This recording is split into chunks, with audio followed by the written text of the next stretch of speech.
E aí pessoal, tudo bem com vocês? Eu sou o Melky Rodrigues e hoje eu vim falar de O Canibal de Milwaukee, que faz parte do documentário Conversando com o Serial Killer da Netflix, que vai abordar a história do criminoso Jeffrey Dahmer, que está fazendo um grande sucesso aí por conta da série Dahmer, um canibal americano. Antes de continuar, vou pedir para você deixar seu like e se inscrever no canal se você ainda não for inscrito. Então, galera, a primeira coisa que eu preciso dizer é uau! Sério, é muita informação que eu ainda tô tentando processar com esse documentário, que na minha opinião ajudou a complementar muita coisa do que a série nos mostrou e também de algumas dúvidas que a gente estava tendo. Quem está acompanhando a minha série de vídeos de Dahmer aqui no canal sabe que em cada vídeo eu tento trazer uma vertente de uma pessoa específica, ou de uma vítima, ou de uma pessoa que participou diretamente ou indiretamente ali no caso.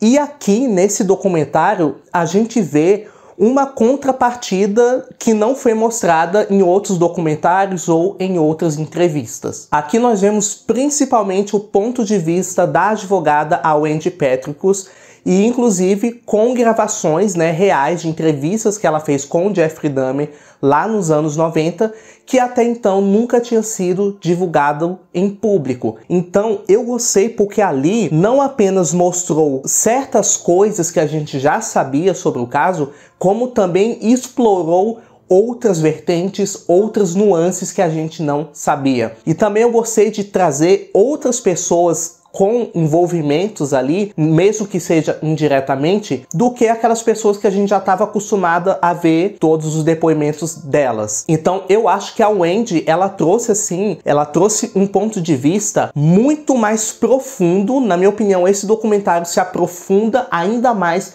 nas raízes, no que aconteceu desde o início, desde o primeiro homicídio ali do Jeff até a sua sentença final. Quando eu falo até a sua sentença final, até mesmo a sua morte. Muitas dúvidas que a gente estava fazendo, que a gente estava até mesmo especulando, uma delas era em relação ao Tony.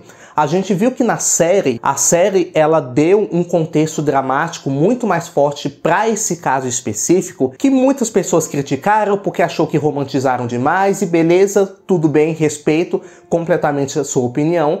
Porém, eu achei que esse episódio, ele valeu assim por uma questão não apenas pela dramatização, mas também para nos aproximar ainda mais da vítima. Todo mundo ficou com aquela dúvida: será se o Jeff e o Tony, eles realmente tiveram esse relacionamento, ou realmente aconteceu de que ele morreu na primeira noite, na primeira vez que eles se encontraram, o Jeff já pegou e matou ele? E nesse documentário a gente teve finalmente a resposta para a nossa dúvida, que um dos amigos do Tony, e na verdade ele foi amigo de duas vítimas, um dos amigos do Tony confirmou. Galera, isso já não é eu que tô dizendo, tá confirmado, assista o documentário. Ele confirmou que sim, o Tony já conhecia o Jeff. É claro, aquele recurso que a Netflix utilizou dele voltar ao apartamento, escrever a frase "esqueci minhas chaves", claro que essas coisas foi apenas usado como recurso narrativo,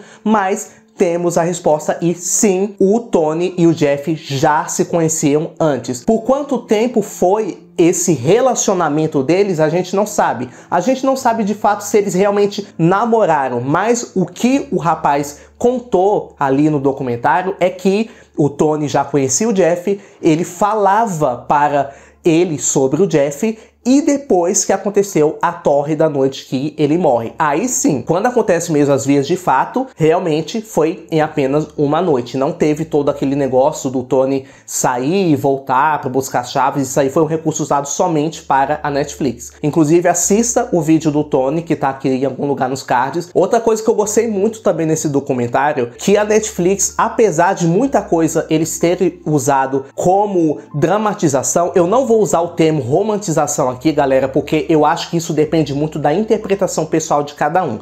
Então, assim, na minha interpretação, no meu ponto de vista, eu não achei que a Netflix romantizou a história como si. Eu acredito que ela utilizou a história real, a base do que aconteceu, a base dos fatos, e acrescentou algumas questões narrativas. Ou seja, porque ela não pode simplesmente, e isso acontece em qualquer caso, em qualquer história, não pode simplesmente pegar uma história que aconteceu crua, do jeito que tá, e simplesmente jogar para produção. Não, tem que ter um enredo, tem que ter nuances, até mesmo para dar riqueza de detalhes para o telespectador. Porque querendo ou não, você que é o telespectador, você quer se sentir preso com aquilo que você está assistindo. Então, se você pegar uma história real e jogar do jeito que ela é contada, talvez você não se interesse tanto assim.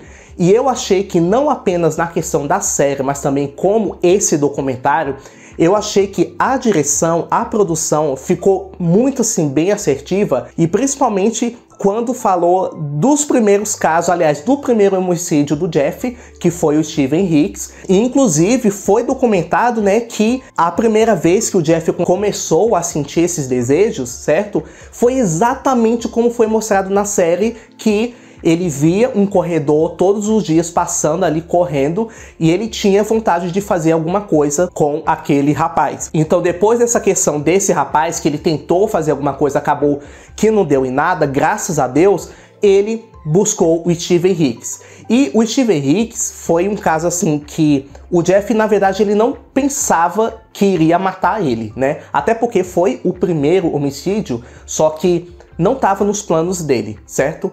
Então o rapaz estava pedindo carona, o Jeff deu carona para ele, mas primeiro falou, ó, vamos lá em casa, a gente tem umas cervejas, isso e aquilo. Da forma que a série retratou, foi exatamente como aconteceu na vida real. Teve muitas pessoas que estavam se perguntando, inclusive até nos comentários dos meus outros vídeos, se o Jeff era de fato homossexual ou ele apenas gostava de pegar homens que sejam gays para poder cometer seus crimes. Com exceção, né, do Steven Hicks, que ele não era gay, certo? Nesse documentário a gente também teve essa resposta, e que sim, ele declarou ali na gravação dos vídeos que a advogada estava entrevistando ele, que ele se considerou homossexual, descobriu, aliás, a sexualidade dele ali por volta de seus 13, 14 anos. Foi ali que ele começou a perceber sobre a sexualidade dele, que ele, na verdade, gostava de homens. Na entrevista, ela perguntava o que mais atraía ele, né? O que mais nos homens atraía ele, o Jeff. E o Jeff falou o físico, o torso e tal, o que é de praxe, né? O que é natural. E ele ainda falou que o tipo, assim, que mais atraía ele, que mais chamava a atenção dele,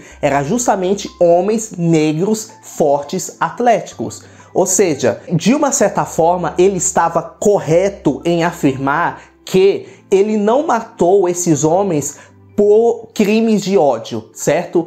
Ele não matou porque odiava eles. Ele matou simplesmente porque era um distúrbio que nasceu junto com ele. Então, eu achei muito interessante que a gente teve imagens, tivemos ali gravações, trechos e takes de quando ele era criança. Disseram que ele sempre foi uma criança muito amada e que nunca deu trabalho, certo? Nunca deu trabalho para os pais dele, e só que ele sempre foi uma criança muito isolada, muito na dele. E quando o irmão dele nasceu, o David, esse isolamento começou a ficar muito pior, porque ele percebeu que a família, né, o pai e a mãe, estavam direcionando toda a atenção para o irmão, né, para o irmão mais novo, e meio que ele ficou um pouco de lado. Então todos os nuances ali e coisas que a gente tava em dúvida se realmente foi dessa forma que aconteceu, se não foi, muita coisa foi esclarecida nesse documentário, que na minha opinião foi muito assertivo, foi muito bem produzido. Eu fiquei assim completamente preso nos 3 episódios, apenas 3 episódios, mas tipo assim, faz você mergulhar ainda mais profundo neste caso, nessa história.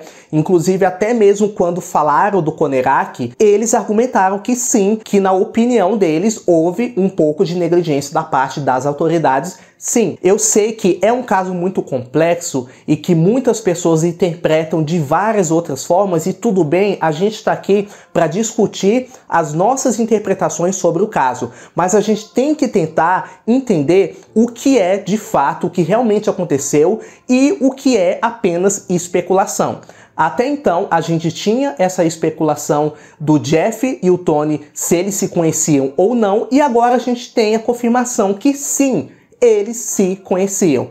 E o caso do Conerak também foi muito bem abordado na série. É claro que teve toda aquela diferença da questão da vizinha. Bom, a Glenda de fato foi a mulher que encontrou, né? Que, aliás, que chamou a polícia porque viu o Conerak naquela situação, mas não era ela que era a vizinha de apartamento dele. E uma coisa que eu gostei muito nesse documentário é porque a gente teve a opinião do esposo da Pamela Bess. A Pamela Bess, que era de fato a vizinha de apartamento do Jeff Dahmer. Então, ver o depoimento dele e ver um pouco assim do que ele passou ali juntamente com a esposa, juntamente com as demais pessoas ali daquele prédio, foi muito interessante também. Eu acredito que esse documentário ajuda muito a gente tentar entender e até mesmo responder várias das nossas dúvidas, inclusive dúvidas até mesmo que eu tive, porque sim, é normal a gente se questionar, será se tal coisa realmente aconteceu? Será se foi exatamente dessa forma?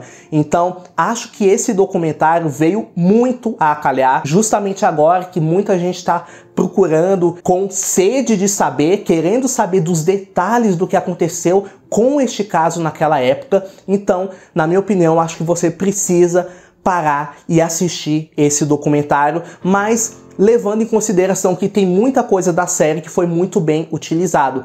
Lembrando, eu não acho que a série romantizou o caso. Eu acho que ela usou questões narrativas. Eu, como uma pessoa que tem curso de roteiro formado em teatro, eu sei que tudo que você for utilizar para uma obra dramática, você precisa inserir enredo, você precisa dar nuances, detalhes, texto para complementar a obra. Mas o documentário é exatamente tudo aquilo que você precisava saber. Então é isso, galera. Espero que vocês tenham gostado desse vídeo. Provavelmente a gente vai ter só mais 2 vídeos de Dahmer, certo? Por conta de conflitos na minha agenda, outras coberturas, outros estresses que vão surgir nos próximos dias. Então eu não vou poder ficar muito tempo trabalhando com esses vídeos de Dahmer, mas já agradeço desde já a todo mundo que está acompanhando. E se você assistiu esse vídeo até o final, não se esqueça de deixar seu like, se inscrever no canal se você ainda não for inscrito, ativar o sininho das notificações, porque assim, sempre que sair um vídeo novo aqui,